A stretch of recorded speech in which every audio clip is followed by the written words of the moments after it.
welcome to the stage, Head of Animation Nick Rogers, Game Director Michael Brooks, and Lead Designer Andrew Fletcher.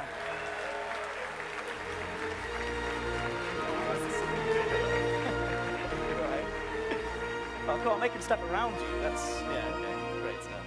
So, firstly, Jurassic World.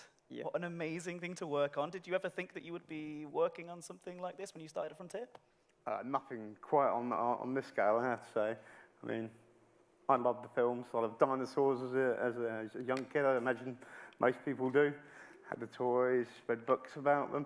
But it wasn't until Jurassic Park that I actually saw them kind of brought to life properly. I think with films before then, there were bad guys and monsters that tended to appear every now and again.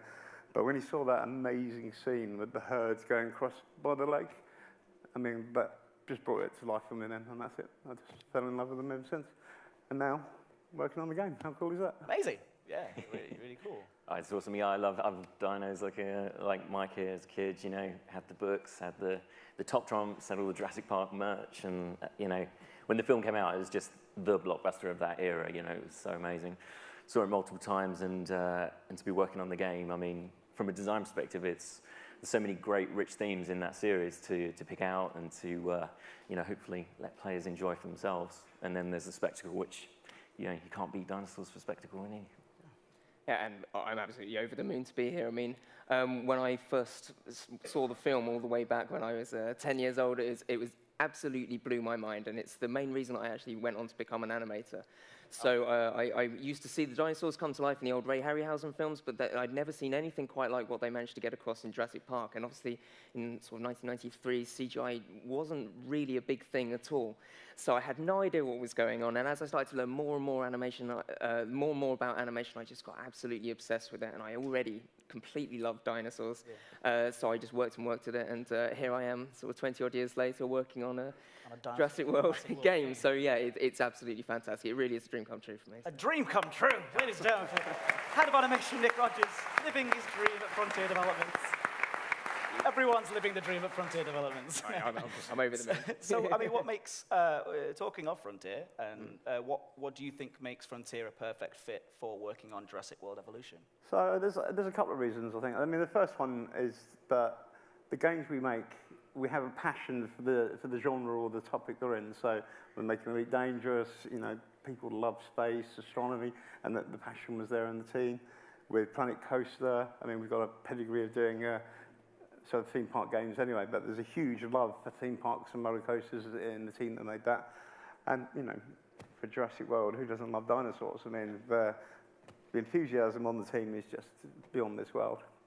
But sort of more than that, I think you also look at the history of the games that we've made at Frontier. And when I joined the company back in 2003, we were working on a game called Dog's Life, which if you've been to the museum, you might have had a little play at. And in that, you basically controlled a dog called Jake. And since then, we've done the Wild expansion for Rusty 3, we've done Zoo Tycoon, we've done Kinectimals. So we've got a history of just bringing animals to life in computer games. And dinosaurs is the ultimate challenge, but one we're very happy to be taking on. Absolutely. Absolutely. So, build your own Jurassic World. That is I think it is on the trailer. Yeah, that's the sort of tagline of the film trailer, used on our social media as well. I think that people have been waiting, people at home, I know we're watching, and maybe some of you guys in the audience, waiting for quite a while for a game just like this, a game where you build your own Jurassic World. So why don't we tell people actually what the game's going to be about?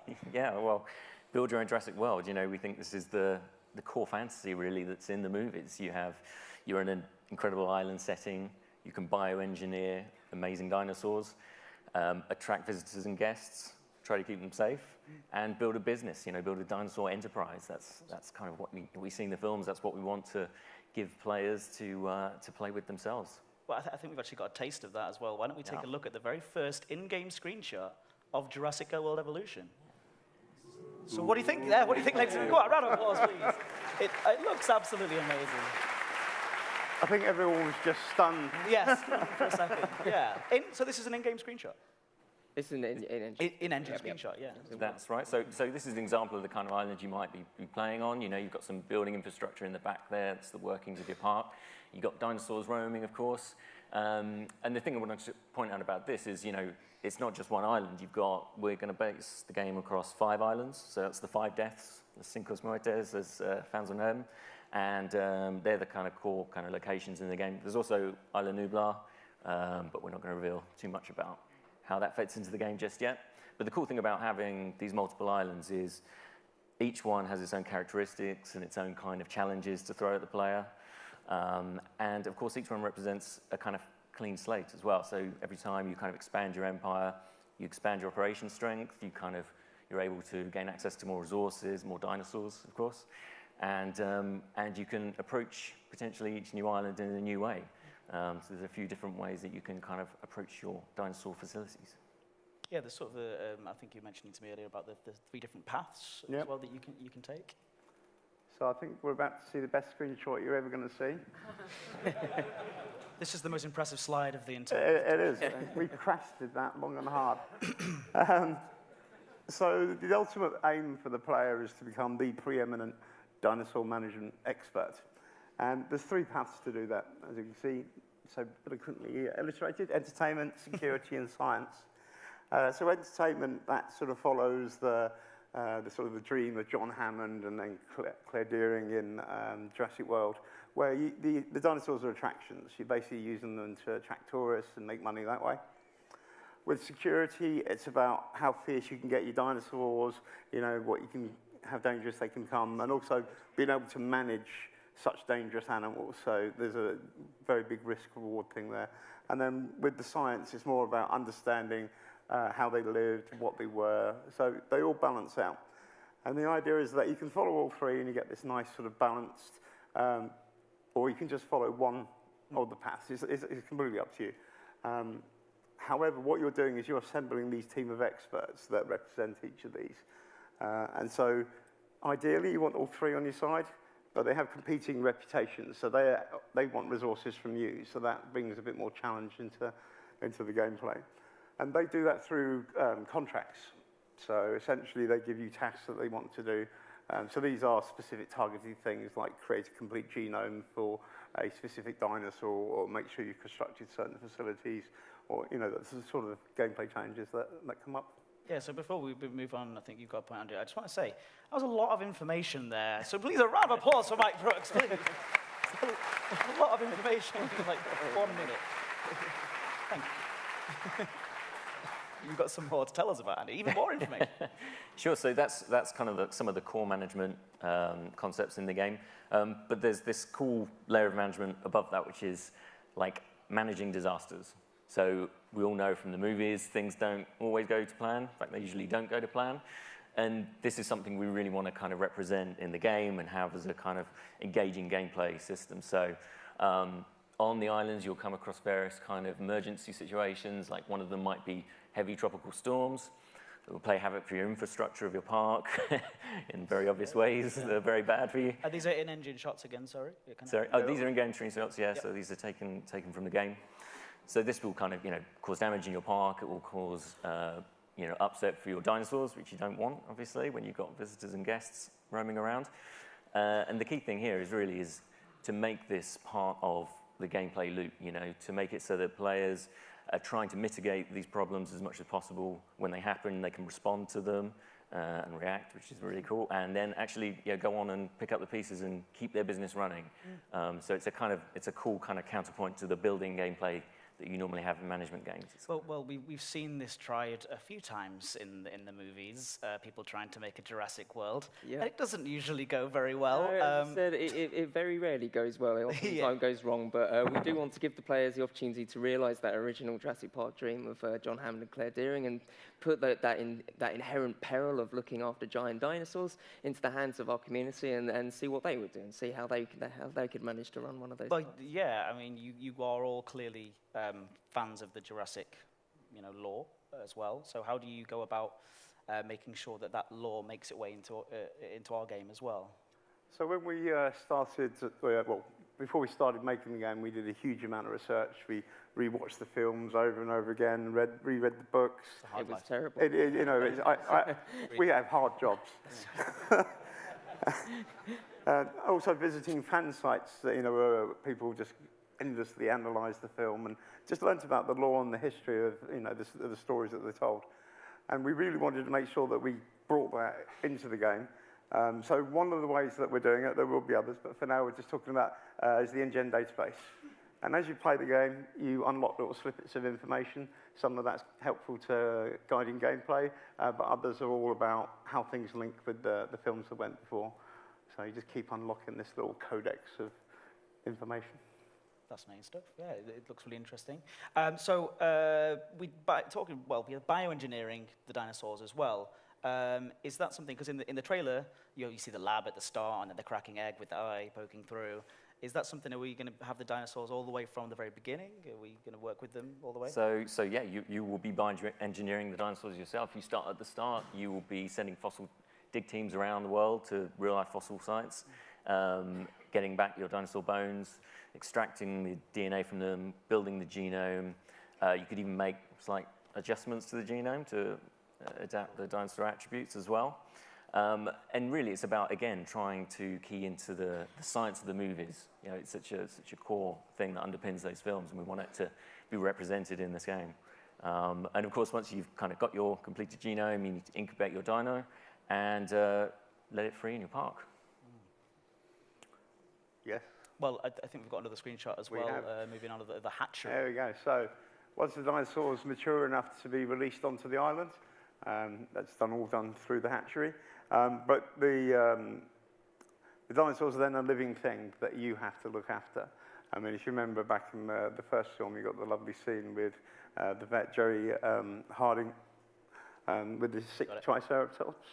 And, you know, that can happen if you don't look after those dinosaurs properly. So you need to make sure that you take preventative action, keep them as healthy as possible. But even if you get everything right, as Ian Malcolm says, sometimes life finds a way.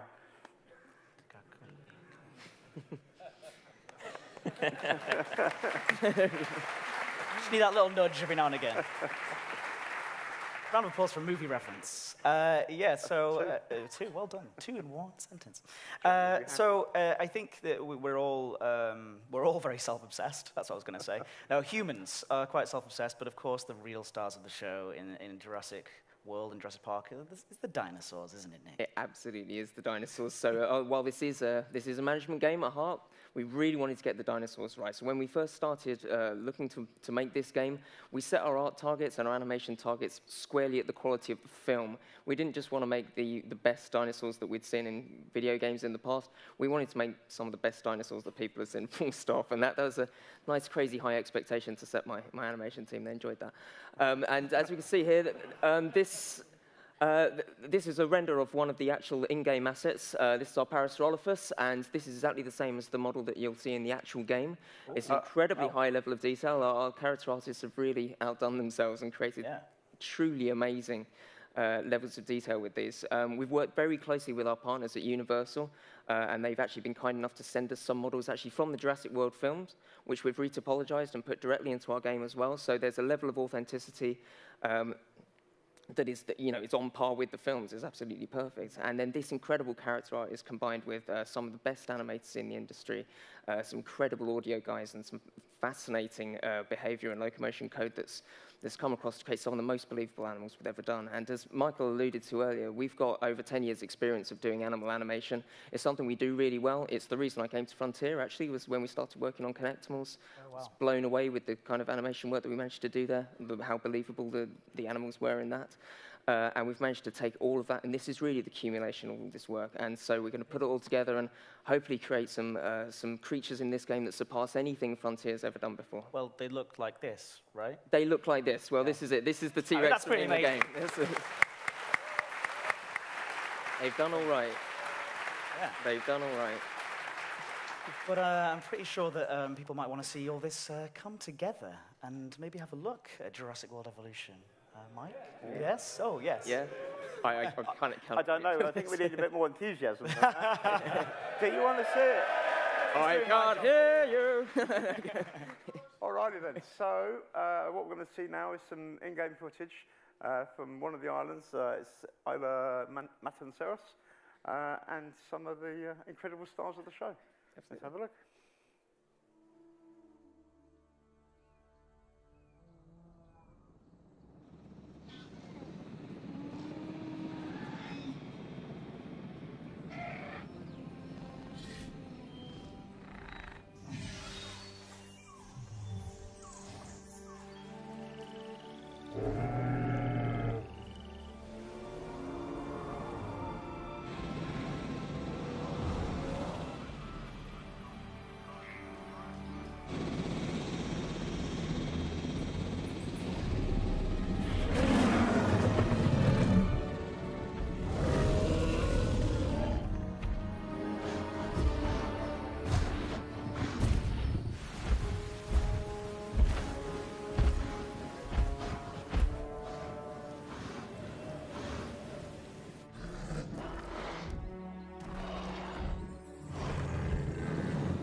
I think you can give yourselves a round of applause on that. Come on.